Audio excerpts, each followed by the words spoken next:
Allahu Akbar, Allahu Akbar, Allahu Akbar. La ilaha illallah, Allahu Akbar. Allahu Akbar, walillahil hamd.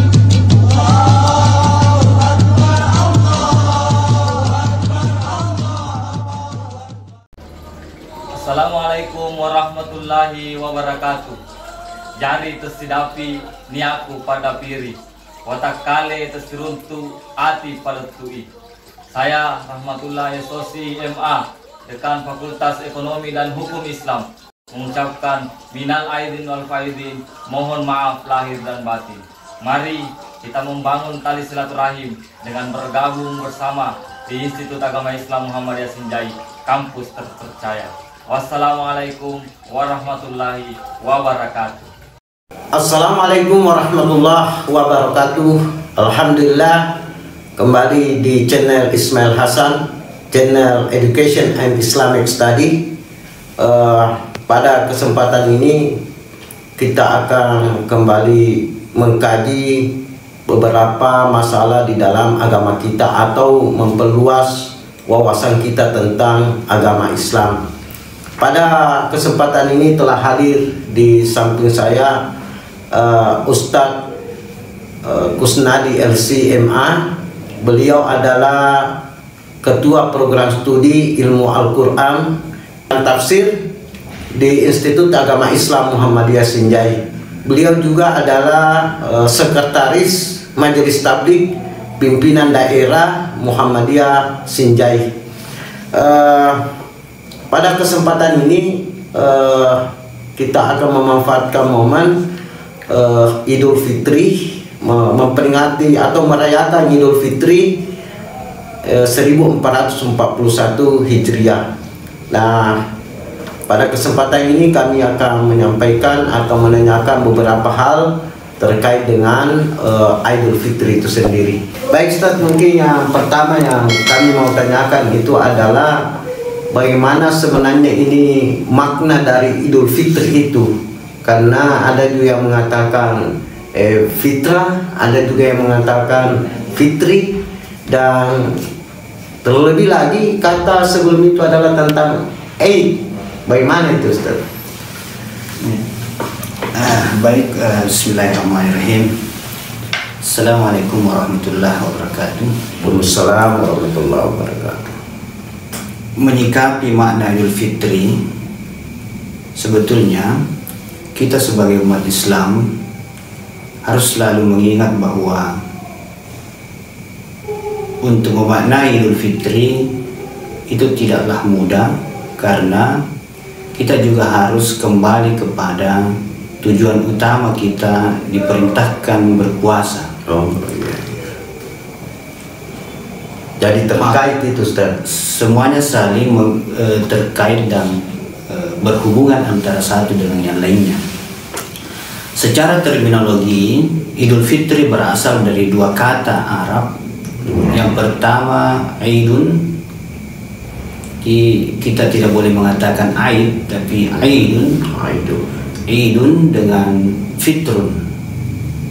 Aidun sendiri berasal dari kata ada ya'udu. Ada ya'udu artinya kembali atau berulang. Iya. Ya. Maka dalam Islam ditetapkan di sini dengan nama Idul karena selalu berulang. Selalu berulang, tetapi ada juga yang memaknainya dengan al-ada, kebiasaan. Jadi satu kebiasaan yang selalu dilakukan terus-menerus hampir setiap tahun dan setiap akhir Ramadan atau setiap satu Syawal. Maka disebutlah dengan Aidun. Sementara al-fitru berasal dari kata fatara yafturu. Fatara yafturu di sini berarti berbuka. Iftar. Maka hal ini sejalan dengan sabda Rasulullah SAW yang memaknai fitrun itu dengan berbuka, di mana Rasulullah menyampaikan bahwa tidaklah Rasulullah sallallahu alaihi wasallam datang atau pergi melakukan sholat Idul Fitri terkecuali setelah dia berbuka. Oh iya. Maka bila diartikan Idul Fitri secara keseluruhan, maka kita akan mengatakan kita kembali berbuka. Oh iya. Pemaknaan Kita pertama kembali ya, Ustaz. pertama. Iya. Kita kembali berbuka. Berbuka. Setelah sepanjang 1 bulan ini kita tidak pernah berbuka. Iya. Di pagi hari tidak pernah berbuka, di siang hari. Maka ketika tiba Idul Fitri, Kita maka arti yang diperbolehkan. pertama adalah kembali berbuka. Iya. Mana yang lain ada yang mengatakan dengan kata fitrah ini adalah kembali menjadi suci. Suci. Tetapi kebanyakan ulama tidak sepakat dengan memaknainya dengan kembali bersuci. Iya, kembali suci. Ya. Tetapi orang yang mengatakan kembali, ulama yang mengatakan kembali atau pendapat yang mengatakan kembali bersuci tadi ini juga tidak bisa disalahkan. Kenapa demikian? Karena ini juga sesuai dengan sabda Rasul ketika Rasulullah mengatakan, bersabda, barang siapa yang berpuasa penuh keimanan, Iya. Man shoma Ramadana wa ihtisaban, ghufira lahu ma taqaddama min dzambi. Iya. Diampuni dosa-dosanya yang telah berlalu. Iya, iya. Maka Idul Fitri diartikan dengan kembali bersuci setelah dia betul-betul berproses menghidupkan malam Ramadan, berpuasa dengan baik, mencapai derajat ketakwaan yang sempurna, maka dia kembali menjadi orang yang suci. Oh iya. Demikian saya kira tentang Berarti kalau kita memaknai pemaknaan dari la'allakum tattaqun itu di hari raya Idul Fitri 1 Syawal itu berarti bisa juga dimaknai sebagai kembali kepada fitrah, kesucian. Iya betul. Ada yang memaknai begitu. Betul. Ustaz. Boleh sekali karena orang-orang yang bertakwa ini adalah orang-orang yang suci. Betul. Tidaklah kita menjadi orang yang bertakwa di hadapan Allah terkecuali kita dikategorikan sebagai orang yang bersuci. Oh iya, iya. Dan orang yang menuju ketakwaan tentunya dia selalu berusaha untuk membersihkan dirinya. Dan orang yang membersihkan dirinya itu tadilah yang menjadi orang yang suci. Oh siap Ustaz. Baik, makasih Ustaz. Selanjutnya ini Ustaz, ini di hari raya Idul Fitri kan 1 hari. Nah, apa yang harus dilakukan di hari raya itu Ustaz? Ya. Karena kalau kebiasaan kita di sini, ya di sini itu kalau hari raya Idul Fitri orang berkunjung ke rumah-rumah keluarga, ke rumah tetangga, yang ditahunya itu hanya makan. Iya. Apakah bagaimana tuntunan agama sebenarnya Ustaz ketika di hari raya Idul Fitri itu? Iya. Iya. Sebetulnya dalam agama Islam ini setidaknya ada 5 hal yang harus diperhatikan di hari raya Idul Fitri. Iya, iya. Yang pertama, ketika tiba hari raya Idul Fitri, yang paling pertama kita perhatikan adalah mandi dan berhias. Itu tuntunan Rasul. Ketika Rasulullah ingin melakukan sholat Idul Fitri, beliau terlebih dahulu mandi dan berhias. Niatnya terserah mau bahasa Bugis, mau bahasa Indonesia, mau bahasa Arab, terserah yang mana kita mampu untuk ucapkan. Di saat mau mandi, kita mau mandi, oh, iya. dengan ucapan kita mengatakan kita berniat untuk mandi untuk sholat sunnah Idul Fitri. Oh iya, iya. Itu yang pertama. Yang kedua, setelah kita mandi, kita berbuka. Kita makan dulu, kita iya. menuju ke tempat kita sholat Idul Fitri, menuju tanah lapang atau menuju masjid dan Iya. seterusnya. Yang ketiga, sholat sunnah 2 rakaat. Salat Idul Fitri. Salat Idul Fitri. Iya. Jadi Rasulullah mengatakan disebutkan dalam sebuah hadis, tidaklah Rasulullah sholat sebelumnya dan setelahnya. Jadi memang yang dimaksud dengan sholat sunnah 2 rakaat ini adalah sholat sunnah 2 rakaat Idul Fitri. Oh, berarti kan terkadang ada juga syariat itu Ustaz, kalau di masjid datang ke masjid untuk melaksanakan salat itu, tapi mereka salat sunnah dulu. Bagaimana itu Ustaz? Ya, itu juga tidak jadi masalah sebenarnya, karena di zaman Rasul itu tidak dilakukan di masjid, dilakukan di tanah lapang, sehingga Rasul sesungguhnya tidak pernah melakukan sholat sebelumnya dan setelahnya. Itu sehingga ketika diadakan di masjid, mereka salat sunnahnya sebenarnya yang dilakukan adalah sholat sunnah tahiyatul masjid. Oh, tahiyatul masjid yang mereka lakukan. Kalau di tanah lapang Ustaz? Kalau di tanah lapang tidak perlu. Berarti yang di tanah lapang hanya kalimat tahmid, memperbanyak bertakbir, memperbanyak bertahmid. Nah, itu juga merupakan anjuran yang keempat, memperbanyak bertakbir, bertahmid dan mengagungkan Allah Subhanahu wa taala di hari itu. Yang selanjutnya adalah disebutkan juga dalam sebuah riwayat bahwa ketika Rasulullah SAW berangkat untuk melakukan sholat Idul Fitri, disunnahkan kita untuk pergi dengan jalan yang berbeda dengan ketika kita pulang. Oh, jadi jalan yang kita lewati waktu ke tempat pelaksanaan salat ini, pulangnya melewati jalan yang lain. Begitu disunnahkan oleh Rasulullah SAW. Mungkin ada maknanya itu Ustaz, kenapa Nabi mengambil atau melakukan hal itu? Makna yang dapat kita petik di sini adalah sebetulnya Rasulullah menginginkan kita agar kita memperbaiki silaturahim dengan tetangga-tetangga kita, sekitar kita,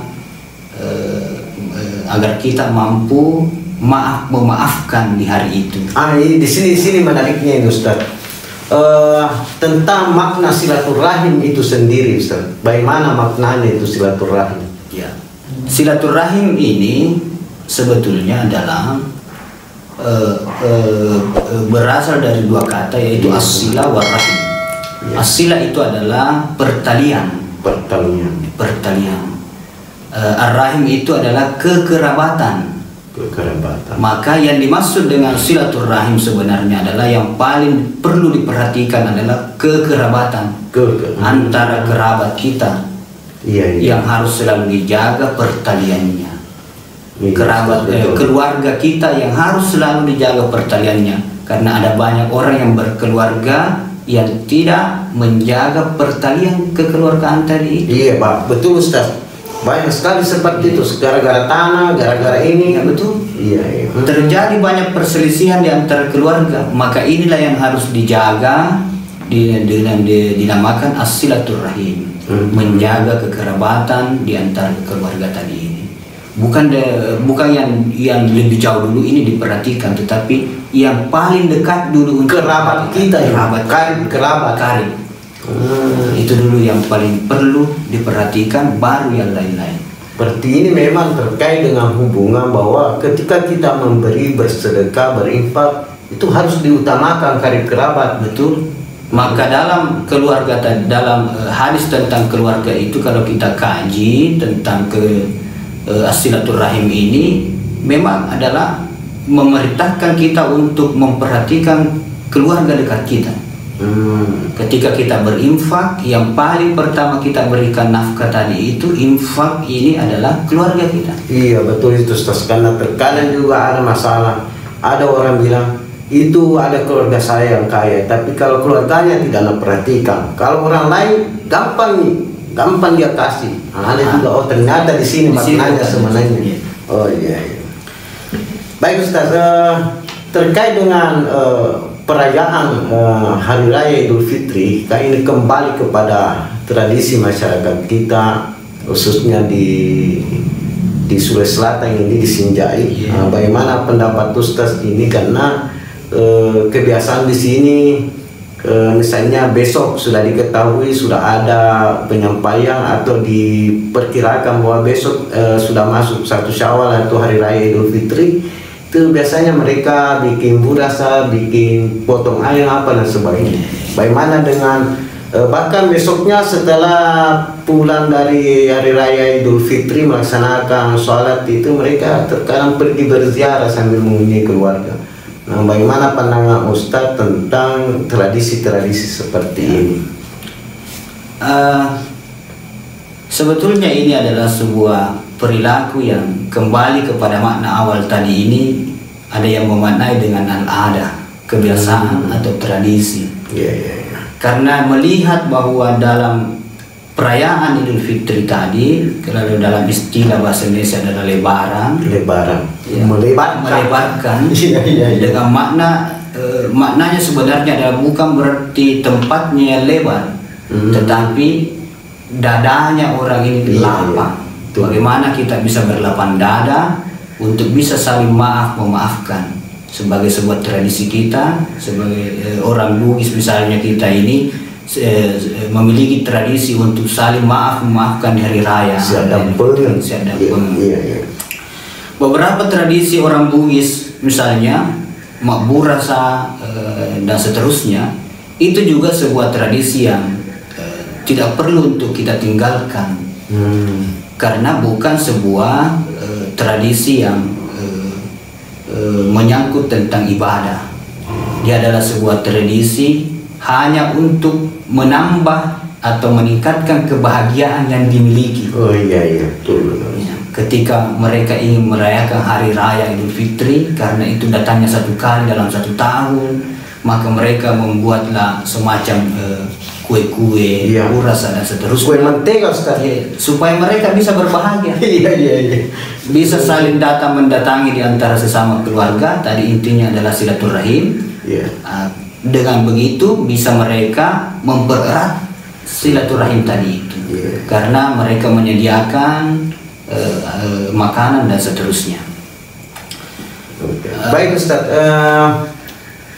kan ini sudah sering kita dengar ada beberapa ucapan-ucapan yang terkait dengan ketika momen hari raya Idul Fitri itu, Ustaz. Misalnya minal aizin wal faizin, takabbalallahu minna wa minkum. Nah, bagaimana ini, Ustaz? Menyikapi ungkapan-ungkapan ini, ada yang mengatakan minal aidina wal faizin. Sebenarnya yang paling tepat untuk kita ucapkan dalam Islam itu adalah takabbalallahu minna wa minkum.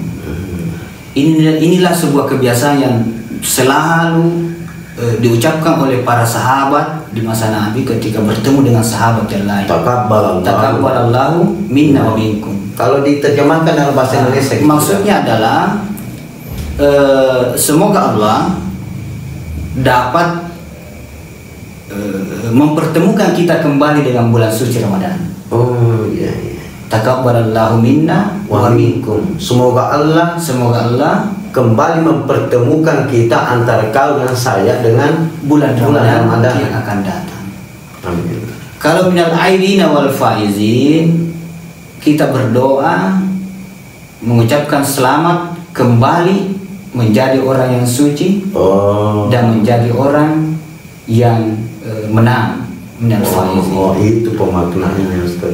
Berarti takabbalallahu ini. Makanya ketika di zaman Rasul tadi ini, sahabat lebih cenderung mengucapkan takabbalallahu minna wa minkum, saling berdoa, mendoakan di antara sesama agar bisa bertemu kembali dengan bulan Ramadan di tahun yang akan datang.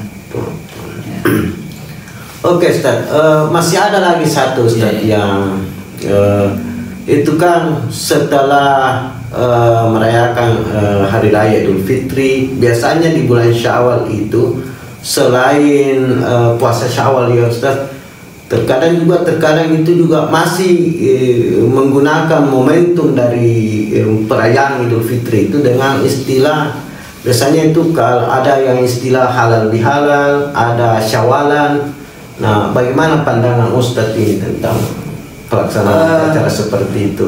Saya melihat bahwa ini sebenarnya hanya pengistilahan. pengistilahan, tetapi tidak jauh berbeda dengan istilah kita. Dalam istilah Bugis itu masyiarah. Tidak ada bedanya dengan istilah tadi ini, hanya dibuat dalam bentuk sebuah acara yang agak sedikit besar dan agak sedikit resmi dibanding masyiarah tadi ini. Nah, sementara kita dalam istilah masyiarah tadi ini sebenarnya berasal dari kata ziarah. Ziarah berkunjung, boleh jadi berkunjung kepada kerabat, boleh jadi berkunjung kepada tetangga, atau boleh jadi berkunjung pergi ke kuburan, membersihkan kuburan. Masyiarah mutoroh sana. Tapi berziarah ke kuburan. Ziarah kepada tetangga, ziarah kepada keluarga, ziarah ke kuburan. Ada dimaknai seperti itu. Baik Ustaz, saya kira cukup. Ada yang mau disampaikan? Terakhir saya kira bahwa saya ingin mengatakan bahwa Idul Fitri ini disebutkan sebagai Idul Fitri summiya idan li'annahu yu'addidu kulla sana bi farhin mujaddad. Kenapa disebutkan Idul Fitri? Karena Idul Fitri itu adalah selalu berulang setiap tahun bi farhin mujaddadin, dengan sebuah kesenangan yang baru. Itulah disebutkan dalam kitab Lisanul Arab Al-Juz As-Salis As-Safha Salasumia wa Khamsat-Ashar, Juz 3 halaman 315. Saya kira demikian. Terima kasih Ustaz. Saya cukupkan sekian. Assalamualaikum warahmatullahi wabarakatuh. Waalaikumsalam warahmatullahi wabarakatuh. Alhamdulillah, demikianlah dialog kami dengan Ustaz Kusnadi LC MA. Jangan lupa subscribe, like, and share video ini. Semoga video ini membawa manfaat buat kita semua. Assalamualaikum warahmatullahi wabarakatuh. Waalaikumsalam warahmatullahi wabarakatuh.